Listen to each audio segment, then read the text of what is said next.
Diário Oficial da União publicou no último dia 30 de julho despacho do ministro da Educação, Fernando Haddad, homologando as diretrizes nacionais para os planos de carreira dos funcionários da educação escolar básica pública. A elaboração das diretrizes nacionais ficou a cargo de uma comissão do Conselho Nacional de Educação, presidida pelo conselheiro César Calegari, e tendo como relatora a professora Maria Isabel Azevedo Noronha. As novas diretrizes tratam da conceituação do magistério, das fontes de financiamento, dos critérios de ingresso e progressão na carreira, das condições de trabalho e dos critérios de avaliação profissional. Debatidas em audiências públicas, as diretrizes serviram para que os sistemas da União, dos estados e dos municípios elaborassem suas leis do magistério. Agora homologadas, seu efeito abrange todo o território nacional e permite que os funcionários da educação tenham condições de pleitear aos respectivos sistemas de ensino a formulação de planos de carreira que contemplem seus direitos e necessidades na perspectiva de sua total profissionalização. Pela primeira vez, o Brasil tem um dispositivo na lei, que é a lei do Fundeb, que reserva 60% dos recursos do Fundeb para pagar a remuneração do magistério. E sobre esse sistema, né, já posto e existente hoje no nosso país, será possível criar planos de carreira, né, que contemplem maneiras de progresso funcional e que levem em consideração não apenas o tempo de serviço, porque isso é a forma mais tradicional e até antiga, mas além do tempo de serviço, também o esforço que os professores fazem na sua própria formação, no seu desenvolvimento e que deve ser reconhecido também. Quando a gente debate diretriz da carreira, a impressão que dá é que nós só estamos preocupados mesmo com quanto o professor vai receber, qual é a jornada, e não é isto, né? Discutir carreira é, na verdade, conceber as interfaces todas da educação, né?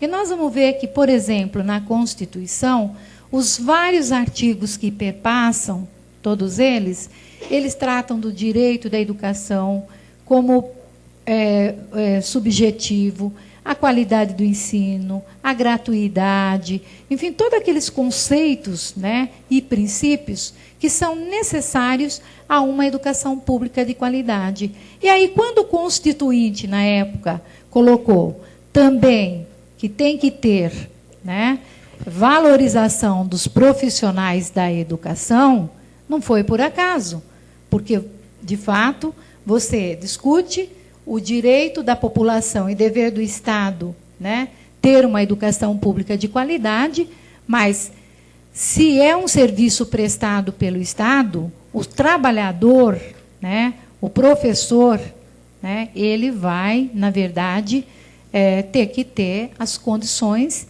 dignas de remuneração, de trabalho, né, para que exerça aí uma aula com qualidade. Um plano de carreira, na opinião da CNTR, deve se pautar por um princípio de dignidade do profissional que vai ser atingido por aquele plano e pela defesa da qualidade da educação pública.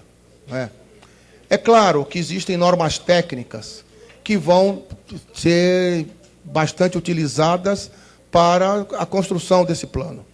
Mas é importante que estas normas não secundarizem o objetivo primeiro, que é a construção de um plano de carreira que recupere o vigor da educação, o vigor e o prazer de ser professor no Brasil. O Brasil está numa revolução silenciosa que ninguém vê. Aquilo que sai para os jornais é o lado mais visível da política educativa, que é o lado da retórica dos políticos, se bem que eu respeito muitos políticos. Mas por baixo disso, e eu sei o que digo, felizmente sei, há muita gente discretamente mudando a educação do Brasil. E essas escolas têm que se manter de algum modo invisíveis, porque muitas vezes quando se mostram, quando tem invisibilidade social, a tendência é para outros as destruírem. Mas que isto está a acontecer, eu sei. E é por isso também que eu fico no Brasil. Porque no Brasil eu encontro aquilo que na Europa já não existe. Na Europa os professores são bem pagos, as escolas têm excelentes condições, têm recursos ótimos, os professores são excelentes profissionais, como os brasileiros, mas nada muda. Há um cinismo tremendo. E eu não gosto disso. Eu gosto é de chegar a um lugar onde os professores não que se queixam de ganhar mal, porque ganham mal. O salário de professor no Brasil é um insulto. É um insulto, não é digno. Mas que procuram fazer melhor para terem jus a serem mais reconhecidos e a ganharem melhor. E penso que isso vai demorar pouco tempo, talvez uns 10 anos no máximo. Não dá mais para esconder a falta de professores, principalmente de matemática, física e química, nas redes públicas de educação básica. Na opinião da APUESP, essa falta se deve, primeiro, a um excesso de professores temporários nas redes estaduais. A periodicidade, longa de oferecimento de concurso público deu esse quadro de temporários no estado de São Paulo, que você tem de 242 mil professores, 100 mil são temporários. Na visão da APUESP, ter metade do quadro docente da rede estadual de São Paulo composta por professores temporários cria uma situação insustentável. As variadas formas de contratação existentes, que mudam de ano para ano, criam uma rotatividade dos docentes entre as diversas unidades escolares e os mantém em constante insegurança. Os baixos salários são outro motivo para a falta de professores. Atualmente em expansão, a indústria e o setor de serviços oferecem novas oportunidades com melhor remuneração para pessoas formadas nas áreas de ciências e exatas. A CNTE fez uma pesquisa de norte a sul, de leste a oeste, sobre os problemas das doenças profissionais e foram estarrecedores os números com a chamada síndrome de burnout, que está atingindo os professores, especialmente da escola pública. Então, não precisa fazer pesquisa para a gente saber que tem muita gente mal. É um dos países que mais desrespeita professor no mundo.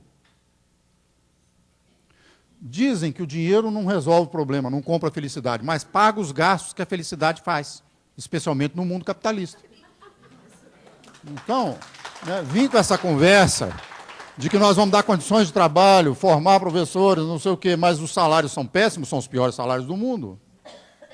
Quer dizer, não tem como fazer uma educação de qualidade nessas condições.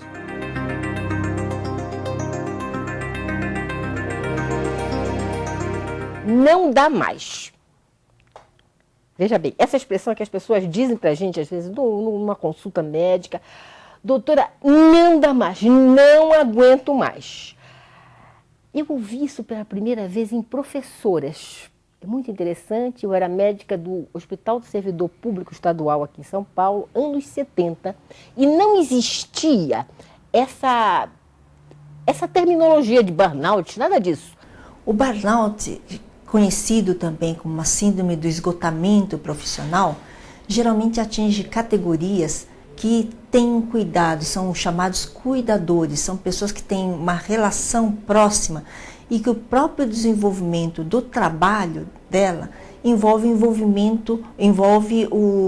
a proximidade, com o cuidado. Então, por exemplo, o professor, ele tem que ter um envolvimento grande com o aluno, porque o fato do aluno aprender depende desse empenho dele. Então, são as sobrecargas de trabalho que levam a isso, um volume muito grande de atendimento, vamos dizer. Ela tem que tratar de atender muitos pacientes, a professora tem classes grandes demais, ou tem que dar muita aula porque ganha pouco, então trabalha de manhã, trabalha à tarde, ainda leva trabalho para casa, e frequentemente tem a casa dela, os próprios filhos, Então é uma exaustão, Principalmente, então, tem relação com o salário isso. E as pessoas se sobrecarregam, ou são sobrecarregadas por turmas grandes, ou elas se sobrecarregam assumindo um maior número de plantões, no caso das enfermeiras, ou de salas de classes, ou de escolas mesmo, no caso de professores. E você já sabe, esse programa pode ser assistido no endereço eletrônico da APUESP. Uma ótima semana e até sábado que vem.